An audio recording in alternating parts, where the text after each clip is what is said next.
another question is, how did you meet your wife, Victoria? I met her through her family. I knew her sister first, and I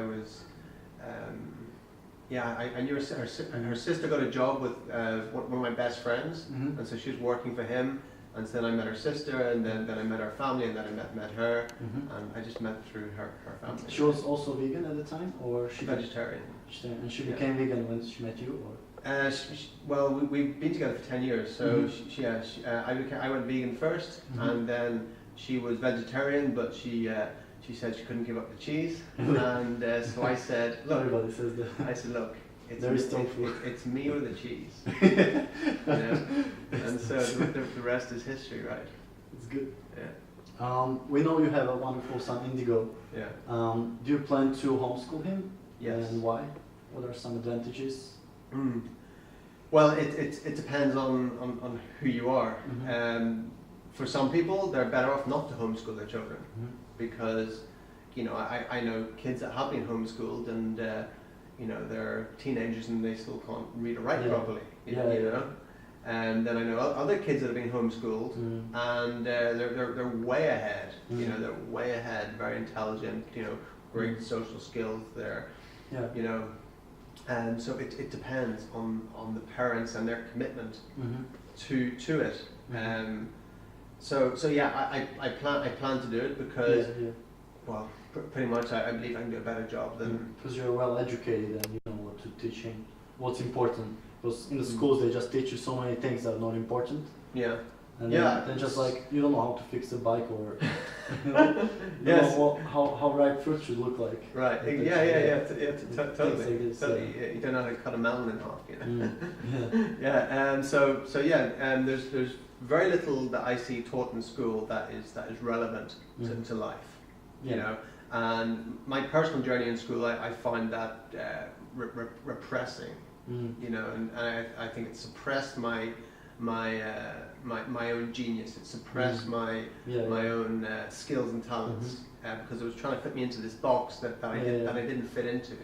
You know, so I see it as cultivating rather than trying to say, okay, this is the way it is, fit into this box. You know, so you know, they don't teach you about health, right? They don't teach you about finances. They don't teach you the most important things. They don't teach you. They don't teach you about entrepreneurship. They don't teach you about emotional health.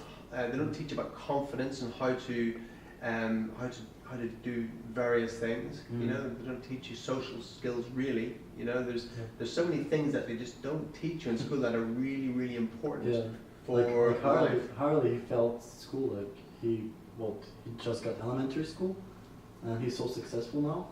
So you don't need like higher education to be really successful. Well, most successful people in history either dropped out of school or didn't go. You know, like look back to like Edison, who is the most famous inventor of our time, and you know, he left school when he was 13. You know, with only 3 years of education. You know, what's most important is who you spend your time with. Who you spend your time with is going to make you who you are. And that's what Edison did. Edison left school when he was 13, but he wanted to be a scientist, wanted to be an inventor. So he went and spent time with other scientists and other inventors. And so it's who you spend your time with is who you become.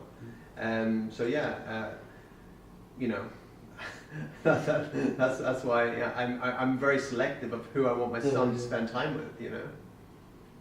There's also like the bullying aspect that you got in school, no? I couldn't handle that either, because, you know, I think Indigo would be expelled straight away because I just had him just punch him in the nose, you know. And but then homeschooling could be like he's not socializing much, but that is a that could be a possibility, depending on the parents, you know. But we plan and we do anyway. So like every day anyway, he interacts with other kids. Every day we bring him down. It's really important. You know, I don't see school starts at 4, school starts at 6. School starts when you're born. You know, he's been training, he's been learning since he was born. I don't see school as something that you go to and then you learn, then you come back home and then you don't learn. You know, learning is everything. And so that's what I teach him, that everything is learning. And this is this false thing that we get in school, that you go to school to learn, then when you're not in school, you're not learning anymore. You know, and that's just rubbish, right? So it's this mindset of everything is learning, right? So that's what I teach him. Everything's learning, everything's training.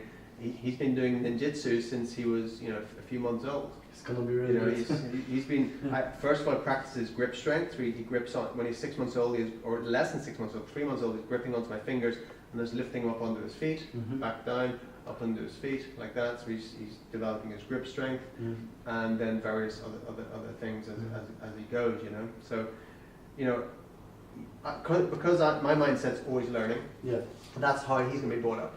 For a parent who doesn't have that mindset, who doesn't know how to teach their child, then maybe better they send them to school, if they're not going to teach them anything. Okay. Yeah. It's interesting.